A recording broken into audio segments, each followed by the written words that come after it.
Shattered glass echoing through a dead silent room changes everything. Nia just wanted to finish her double shift, pay her rent, and survive the week. Stepping between a violent millionaire and a terrified girl wasn't on the menu. Now, she's the sudden obsession of Chicago's deadliest syndicate boss.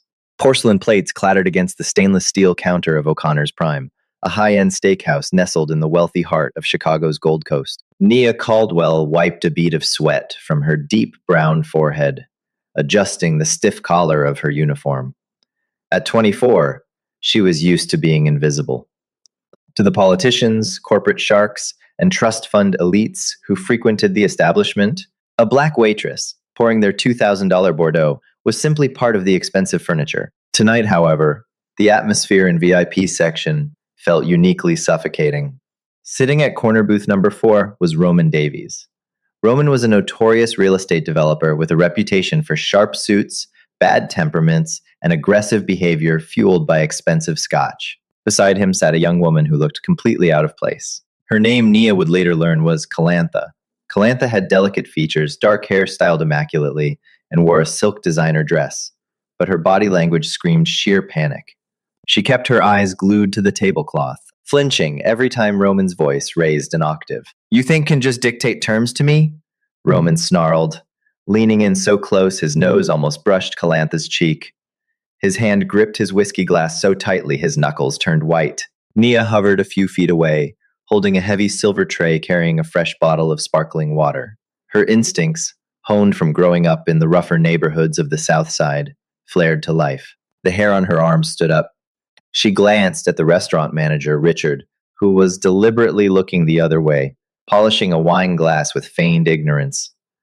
No one interfered with a man who tipped in $100 bills, no matter how abusive he became. "Please, Roman, keep your voice down." "My brother will be furious if he finds out we argued in public," Calantha whispered, her voice trembling. "Screw your brother," Roman hissed, slamming his glass onto the table. The sharp crack made several patrons at nearby tables pause, but they quickly averted their eyes. "He thinks he runs this city because he bought a few politicians. But you? You're going to sit here and listen to me." Calantha tried to slide out of the plush leather booth, her eyes brimming with unshed tears. "I'm leaving. I can't do this right now." "You aren't going anywhere," Roman growled. He lunged, his large hand wrapping violently around her fragile wrist. He yanked her back into the booth with such force that her shoulders slammed against the mahogany partition. Calantha let out a sharp cry of pain. Roman raised his other hand, curling it into a heavy fist, his face twisted in drunken, malicious rage. Before logic could override her conscience, Nia moved. She didn't think about her overdue electricity bill, or the fact that she desperately needed this job to cover her younger sister's tuition. She only saw a woman about to be battered in a room full of cowards. With 3 quick strides, Nia positioned herself directly between Roman and Calantha. She didn't try to grab Roman. Instead, she brought her heavy, solid, silver serving tray up like a shield. Clang. Roman's descending fist slammed hard into the silver tray. The impact vibrated up Nia's arms, but she held her ground, her dark eyes locking onto his bloodshot ones with unwavering ferocity. The bottle of sparkling water tipped and shattered on the floor, the sound exploding like a gunshot in the suddenly silent restaurant. "Don't," Nia said, her voice low, steady, and commanding. It carried a weight that demanded absolute compliance. "Take your hands off her. Now." Roman stumbled back, clutching his bruised knuckles. He stared at Nia in pure disbelief, his arrogant brain struggling to comprehend that a waitress had just physically blocked him. "Are you out of your mind?" He spat, his face flushing crimson. "Do you have any idea who I am, you stupid?" "I don't care if you're the mayor," Nia interrupted, her tone frigid. She kept the tray positioned defensively, turning her head slightly toward the trembling girl. "Miss, are you all right? Do you want me to call a cab?" Calantha, pale and shaking, nodded frantically. She scrambled out of the booth, clutching her designer purse. "You're dead," Roman screamed at Nia, taking a step forward. "I'll have your job. I'll ruin your pathetic life." "Is there a problem here?" Richard, the manager, finally scurried over, his face pale with terror. He looked at the shattered glass, at Roman's furious face, and then glared at Nia. "Nia, what is the meaning of this?" Apologize to Mr. Davies immediately. He was going to hit her, Nia stated calmly, though her heart was hammering against her ribs. She assaulted me! Roman lied smoothly, adjusting his jacket. This crazy bitch hit me with a tray! I want her fired, Richard, right now, or I'm making sure this place gets shut down by the health department tomorrow. Richard didn't even hesitate. Nia, you're done. Hand in your apron. Get out. You'll not see a dime of this week's pay. Nia felt a cold pit open in her stomach, but she refused to let Roman see her break. She lowered the tray, placed it carefully on an empty table, and untied her black apron. She dropped it at Richard's feet. Fine. But you're a coward, Richard. Without another word, Nia turned and walked out the brass-handled front doors into the brisk Chicago night air. As she stood on the pavement, wrapping her thin coat around herself, a black town car pulled up to the curb. The rear window rolled down just an inch. Wait, a soft voice called out. Nia stepped closer. It was Calantha. The young woman slipped a thick, embossed business card through the crack in the window. You saved me tonight. I won't forget this. Please, take this. Nia took the card. It was completely blank, except for a single phone number, printed in sleek silver foil. Before Nia could ask anything, the tinted window rolled up, and the car sped away into the dark. The walk back to her cramped apartment on the fringes of the South Side took an hour.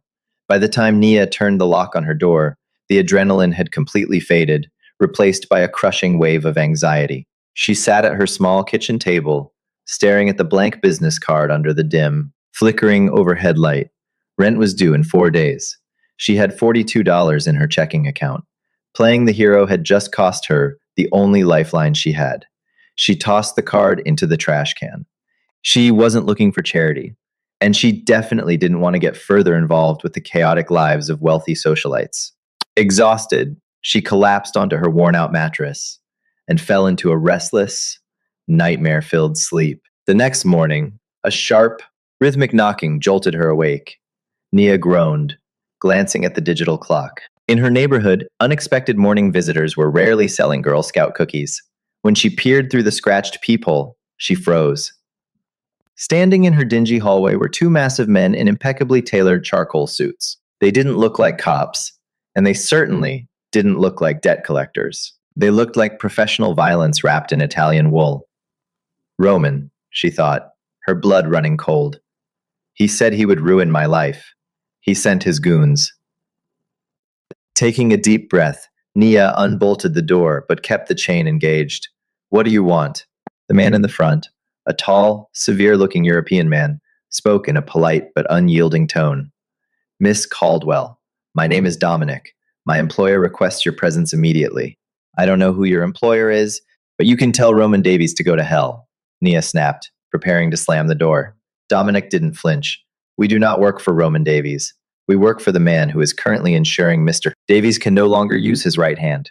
Please, Miss Caldwell, it is a matter of your own safety. A car is waiting. Nia hesitated. The man's words chilled her to the bone. Ensuring he can no longer use his right hand? Curiosity and a primal sense of survival warred within her. If they wanted to hurt her, a flimsy chain lock wouldn't stop them. Cautiously, she closed the door, unlatched the chain, and stepped out. 10 minutes later, Nia was sitting in the back of a black Maybach, watching the dilapidated buildings of her neighborhood morph into the sprawling, manicured estates of Winnetka. The car finally glided through a set of towering wrought iron gates, pulling up to a modern, glass and stone mansion overlooking Lake Michigan. Dominic escorted her inside, past a half-dozen heavily armed guards trying to blend into the scenery. The interior was breathtakingly austere, minimalist, expensive, and completely devoid of warmth. She was led into an expansive office at the back of the house. Standing by a floor-to-ceiling window, gazing out at the crashing gray waves of the lake, was a man. He turned around as she entered, and the air in the room seemed to immediately drop 10 degrees. He was devastatingly handsome, with sharp, aristocratic features, dark, piercing eyes, and an aura of absolute authority. He wore a crisp, black dress shirt, the sleeves rolled up to reveal a complex sleeve of dark ink winding down his left forearm. Though he utilized a strictly Western name for business, His Korean heritage was evident in his striking features. This was Arthur Sterling, the ghost of Chicago, the man who owned the city's underground, operating a massive syndicate masked behind a dozen legitimate corporate fronts.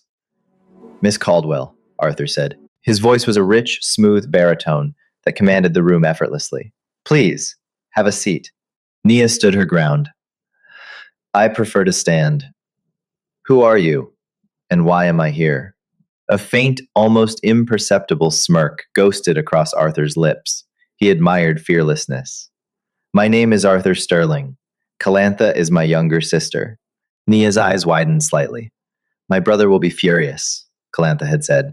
I brought you here to thank you, Arthur continued, walking slowly toward a heavy oak desk and leaning against it.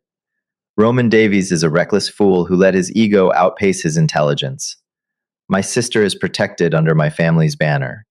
Anyone who lays a finger on her forfeits their life. You intervened when my own shadows failed to act fast enough. I just did what anyone should have done, Nia said defensively, crossing her arms. I don't want any reward. I just want to be left alone.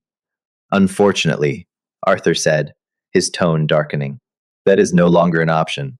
Sit down, Nia. This time, it wasn't a request. The raw command in his voice made her legs comply, and she sank into a leather armchair. Roman Davies is not just a wealthy developer, Arthur explained, pouring 2 glasses of amber liquid from a crystal decanter. He walked over and handed one to her. She didn't drink. He is heavily connected to the Lucchese faction operating out of the West Side. By humiliating him in a public space and by my subsequent retaliation against him this morning, you have inadvertently stepped into a war. Nia's heart plummeted. What are you talking about? Roman's pride is shattered, Arthur said plainly. He cannot strike directly at me yet. So, an hour ago, he put a bounty on the waitress, who struck him with a silver tray. He intends to make an example of you to send a message to me. Are you insane? Nia stood up, her voice rising in panic. I don't have anything to do with your Mafia turf wars. I serve steaks. I'm just a normal person. You need to call them off. I cannot call off men who do not answer to me, Arthur said calmly, taking a slow sip of his drink. He watched her intently, analyzing her every movement. But I honor my debts. You protected my blood. Therefore, you are now under my protection. I don't want your protection, Nia shot back. I'll go to the police.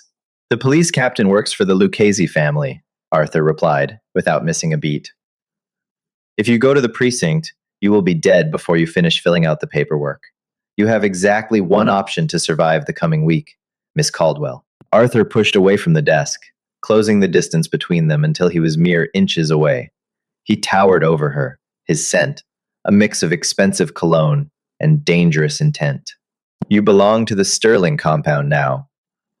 You will live here. You will work directly for me. And in exchange, anyone who comes looking for the black waitress from O'Connor's Prime will find me instead. He tilted his head, his dark eyes locking onto hers. Do we have an understanding? Survival was a language Nia spoke fluently, but the dialect of the ultra-rich criminal underworld was entirely foreign to her. For the first 3 days, the Sterling estate felt less like a sanctuary and more like a high-tech mausoleum. Security cameras tracked her every movement across the imported marble floors. Stoic guards in tailored suits, men who looked like they would snap a neck as easily as they would light a cigarette, stood at every exit. Nia had a suite larger than her entire apartment, a closet filled with clothes purchased overnight in her exact size, and a personal chef. Yet, she felt like a canary locked in a diamond-encrusted cage. Arthur Sterling was a phantom in his own home. He left before dawn and returned long after midnight, his presence only marked by the lingering scent of sandalwood and the hushed, urgent tones of his lieutenants in the downstairs study.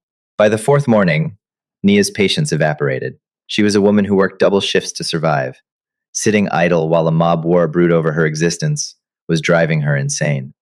She marched out of her suite, ignoring the massive bodyguard stationed by the stairs, and headed straight for Arthur's private office.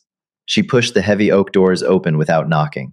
Arthur was seated behind his massive desk, reviewing a stack of documents. Dominic, his imposing right-hand man, stood nearby.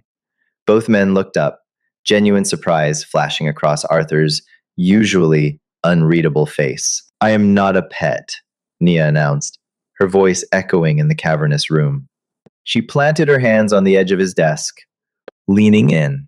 Her dark, natural curls were pulled back into a tight puff, highlighting the fierce determination in her deep brown eyes. I appreciate you keeping me alive, but I refuse to sit in that room staring at the wall while you fight a war. Put me to work. Dominic shifted, his hand instinctively resting near the holster concealed under his jacket. Arthur simply raised a single finger, silently commanding Dominic to stand down.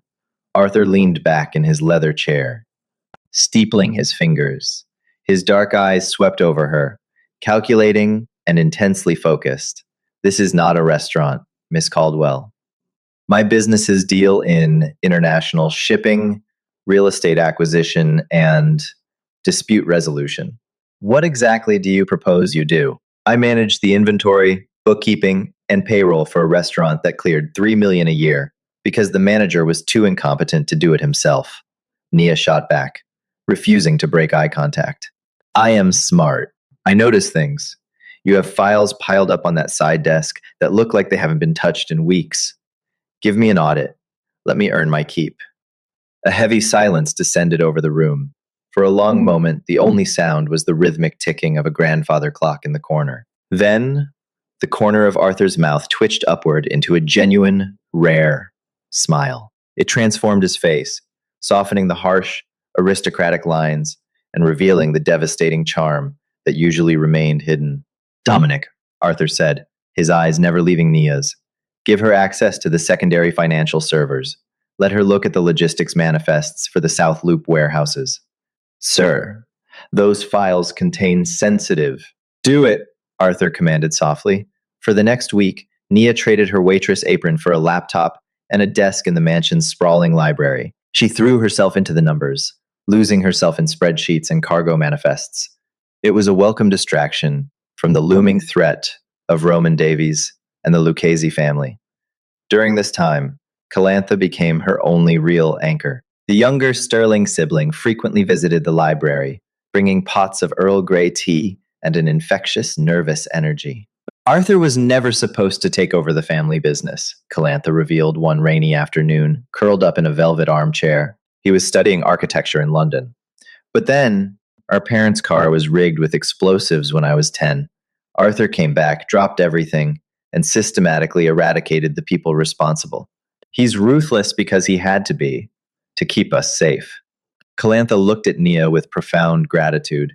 That's why he won't let anything happen to you. You protected his family. To Arthur, loyalty is a religion. Nia absorbed this, staring at the glowing screen of her laptop. It complicated the image she had of the terrifying mafia boss. It made him human. It made him dangerous to her heart. Later that evening, as thunderstorms battered the glass windows of the library, Nia noticed a pattern. It wasn't obvious it was buried under layers of corporate jargon and dummy corporations, but her sharp eyes caught the discrepancy. 3 specific shipping routes under the Sterling Logistics umbrella consistently reported spoilage or customs confiscation. Exactly 2 days before Lucchese-owned businesses suddenly flooded the black market with high-end electronics and pharmaceuticals. Furthermore, the financial records showed a slow, steady hemorrhage of funds being rerouted to an offshore account. Nia cross-referenced the employee authorization codes. Every single altered manifest and diverted wire transfer had been authorized by one man, Silas Montgomery, Arthur's chief financial advisor. There was a mole, and he was sitting at Arthur's right hand. Nia didn't wait for morning. Clenching the damning printed documents in her hands, she navigated the estate's dark, winding corridors toward Arthur's private wing. Her heart drummed a frantic rhythm against her ribs, but her resolve was absolute.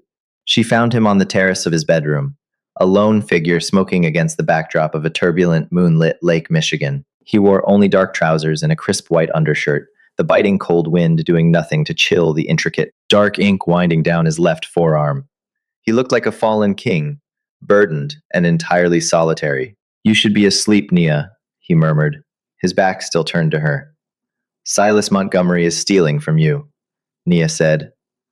She stepped out onto the freezing stone and shoved the thick manila folder directly against his chest. Arthur turned, his brow furrowing in confusion. He took the folder, holding it up to the dim exterior light. As his dark eyes tracked the highlighted authorization codes and diverted funds she had meticulously uncovered, the air around him seemed to turn to ice. The brooding, quiet man vanished, replaced instantly by the apex predator of Chicago's underworld. He's leaking your shipment schedules to the Lucchese faction, Nia explained, her voice remarkably steady, despite the terrifying shift in his demeanor. They aren't intercepting your trucks by chance. Silas is handing them the keys, and he's skimming off your operational funds to build his own retirement nest egg. Arthur closed the folder slowly, the sound loud in the quiet night. The silence stretched between them, heavy and electric. Silas has been with my family for 15 years, Arthur said, his voice dangerously quiet. If you are wrong, Nia, the consequences for accusing a made man of treason are severe. Math doesn't lie. Nia stood tall, her rich skin catching the pale moonlight, refusing to back down. Men do. Arthur stared at her for a long, agonizing moment. The fierce, calculating intensity in his gaze shifted into something raw, undeniable, and deeply admiring. He reached out, his knuckles lightly grazing her cheek. The sudden, tender contact sent a jolt of electricity straight down her spine, a stark contrast to the violence surrounding them. You are extraordinary, he murmured. Just as quickly, his emotional armor snapped back into place. Get dressed. We are going to a charity gala at the Field Museum tonight. Silas will be there. So will Roman Davies. I want Silas to see I am entirely distracted by my beautiful new companion. It will make him careless. 3 hours later, Calantha's stylist had transformed the exhausted waitress into a vision of high society elegance. Nia wore a floor-length, emerald green silk gown that hugged her curves flawlessly. A simple but blindingly expensive diamond necklace rested heavily against her collarbone, a physical reminder of the world she was stepping into. When she descended the grand staircase, Arthur was waiting in the foyer, in a bespoke midnight blue tuxedo. Seeing her, his breath audibly hitched. The untouchable syndicate boss looked entirely undone by the sight of her. You look stunning, he managed, his voice a low, rough gravel. Keep close to me tonight. The Field Museum Gala was a sea of false smiles, clinking crystal, and whispered threats. Towering dinosaur skeletons cast monstrous shadows over the pristine marble floors, a fitting metaphor for the predators mingling below. Nia stayed glued to Arthur's side. She felt the malicious stares of Lucchese associates and the arrogant, furious glare of Roman Davies, whose arm was heavily encased in a cast. Arthur had kept his word about Roman's hand. Halfway through the evening, Arthur leaned down, his breath brushing her ear and sending a shiver through her body. Silas just slipped toward the restricted archives. He thinks he's meeting his handler. Come. They abandoned the glittering ballroom, slipping past security into the dimly lit archive corridors that smelled strongly of dust and preservation chemicals. As they rounded a blind corner, the trap sprang. 4 men in heavy tactical gear stepped from the shadows, raising suppressed automatic weapons. Silas stood safely behind them, a desperate, greedy sneer on his face. Sorry, Arthur, Silas spat. Davies pays better. Get down, Arthur roared. He shoved Nia hard behind a steel-reinforced display crate just as the first bullets hissed through the air, shattering ancient pottery into 1,000 pieces. Arthur drew a sleek handgun in a blur, dropping the first 2 men with terrifying, clinical precision. But they were heavily pinned down, and Silas's men were advancing. Nia's heart hammered wildly. She was unarmed, wearing stilettos, and trapped in a lethal crossfire. But survival was her native language. Scanning the dark space, she spotted the main electrical breaker panel 3 feet away. Next to her rested a heavy, solid bronze statue of an Egyptian cat. Without hesitating, Nia grabbed the heavy bronze, kicked off her heels, and lunged forward. She swung the statue with every ounce of her strength, smashing it directly into the electrical panel. Sparks showered the hallway. The entire archive plunged into absolute pitch-black darkness. The gunfire paused in sheer confusion. In the dark, Arthur Sterling was a ghost.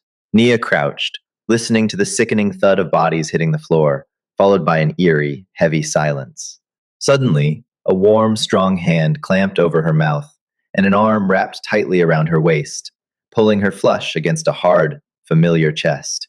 It's me, Arthur breathed into her hair. The emergency backup lights buzzed on, casting a dim, sickly glow. The remaining gunmen were dead. Silas was on his knees, clutching a bleeding shoulder in pure terror. Arthur ignored the traitor entirely. He looked down at Nia, who was trembling, her emerald dress covered in dust, still gripping the bronze cat like a weapon. Are you hurt? He asked, his voice shaking with a raw, desperate emotion. He cupped her face with both hands, frantically checking her for injuries. I'm okay, Nia gasped, dropping the heavy statue to the floor. I'm okay. The overwhelming proximity, the adrenaline of survival, and the profound relief shattered their final, lingering wall. Arthur crashed his lips onto hers. The kiss was desperate, bruising, and entirely consuming. Nia gasped into his mouth, her hands tangling fiercely in his hair. It tasted of danger and intoxicating relief. Breaking apart, Arthur rested his forehead against hers, his eyes blazing with absolute certainty.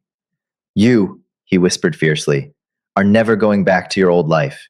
You're mine now. Silas groaned on the cold marble floor of the archives, his hand tightly clutching his ruined shoulder. Crimson stained his pristine white shirt, spreading like a dark ink blot. Arthur's demeanor had shifted entirely. The tender, vulnerable man who had just kissed Nia with such desperate fervor vanished, replaced instantly by the icy, calculating syndicate leader. Stepping away from Nia, Arthur stood over his former mentor. He didn't yell. He didn't raise his weapon. He simply stared down with a quiet, terrifying authority.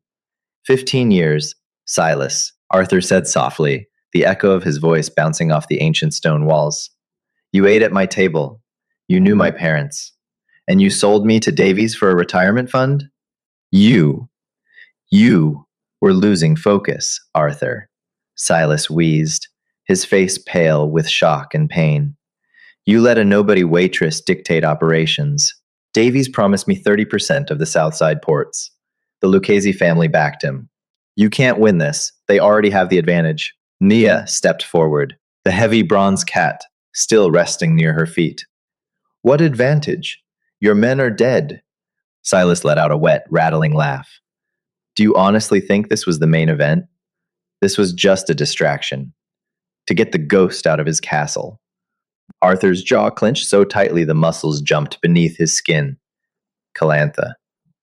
Gideon unlocked the front gates 10 minutes ago. Silas smiled, his teeth stained red.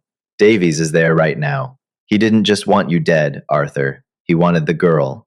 He wants to finish the argument he started at that restaurant. Without a second of hesitation, Arthur raised his weapon and incapacitated Silas completely, ending the threat with a single, muffled strike from the handle of his gun. He grabbed Nia's hand, his grip tight and urgent.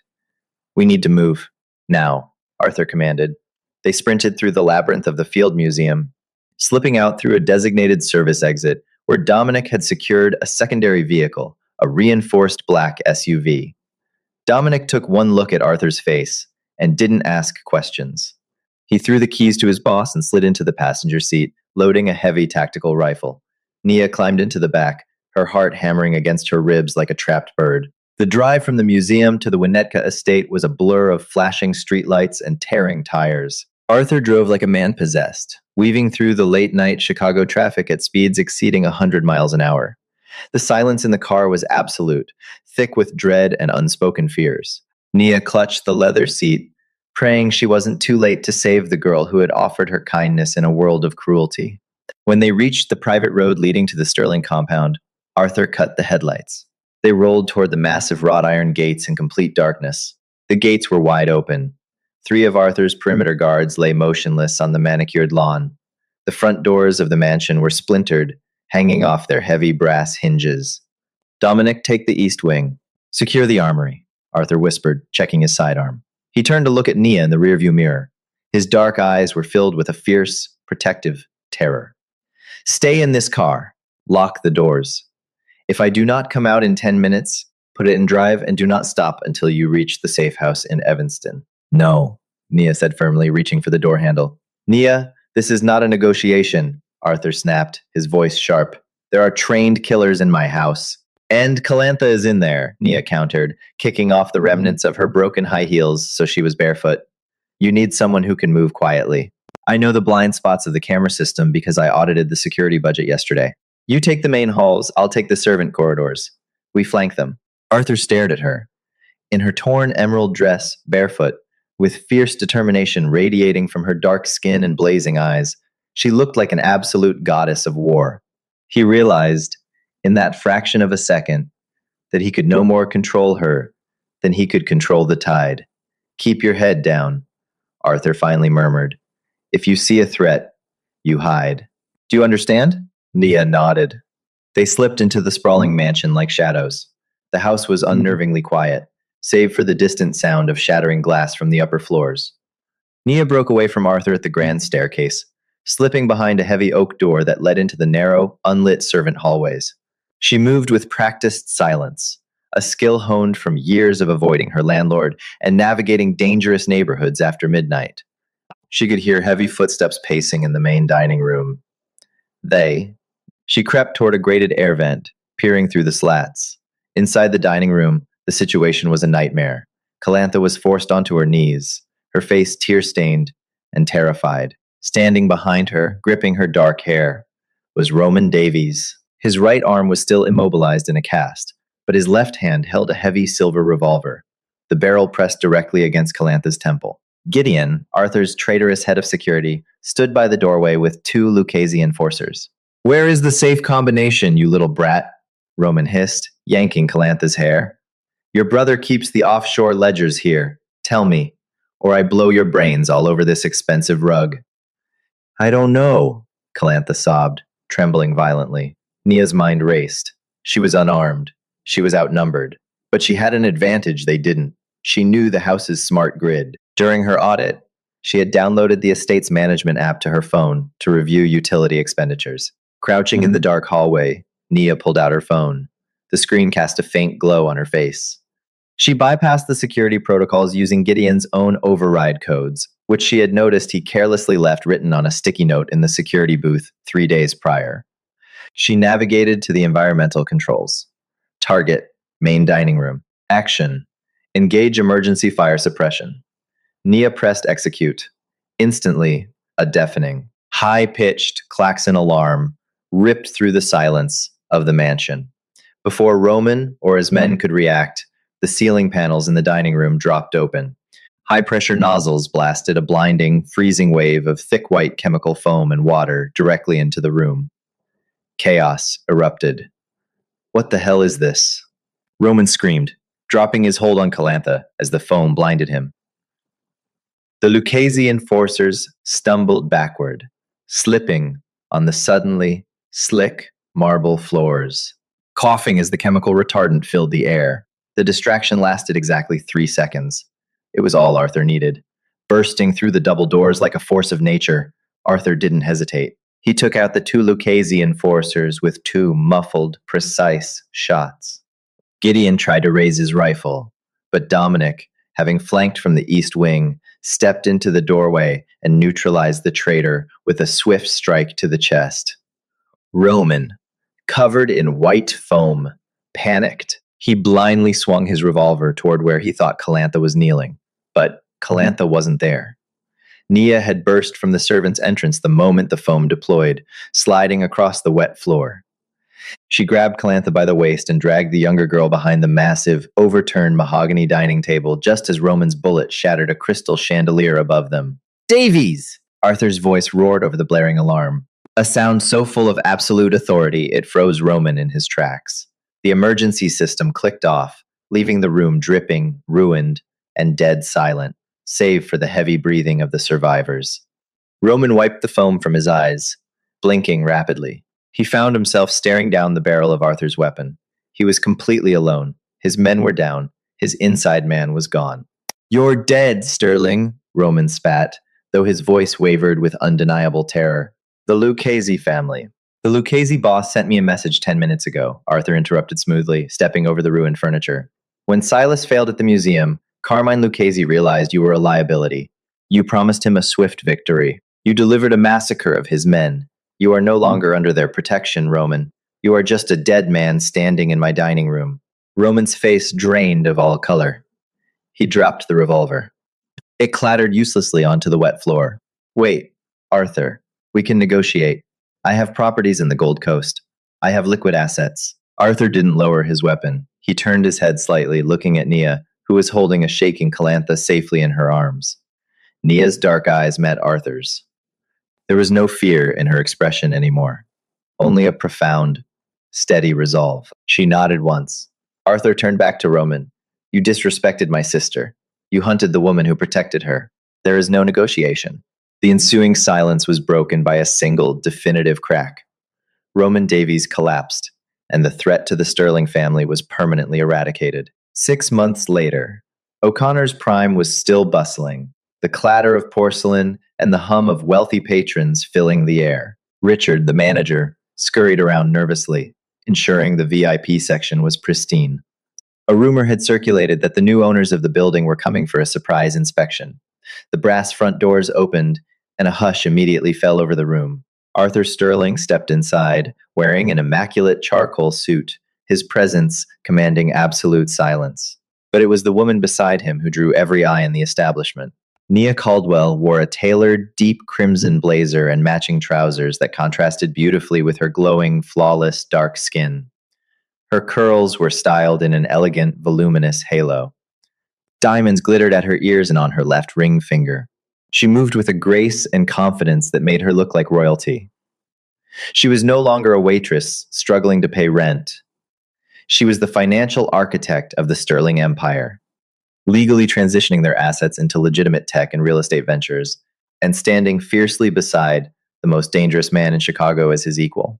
Richard turned completely white, dropping a menu, and Nia? Nia paused, looking at her former manager with a calm, unnerving smile. Hello, Richard. I believe we need to discuss the renewal of your lease. My husband and I are raising the rent. Arthur wrapped a possessive warm arm around Nia's waist, pulling her close. He pressed a kiss to her temple, entirely uncaring of the staring elite. Whatever the queen wants, Arthur murmured. Nia leaned into him, the ghosts of her past completely shattered, replaced by an unbreakable reign. Did Nia's journey from an invisible waitress to the untouchable queen of Chicago's underworld leave you breathless? If you loved this thrilling tale of loyalty, romance, and mafia justice, smash that like button and share it with your friends. Subscribe to our channel for more intense, real-life inspired drama and jaw-dropping stories. Drop a comment below. Would you have risked it all to save a stranger?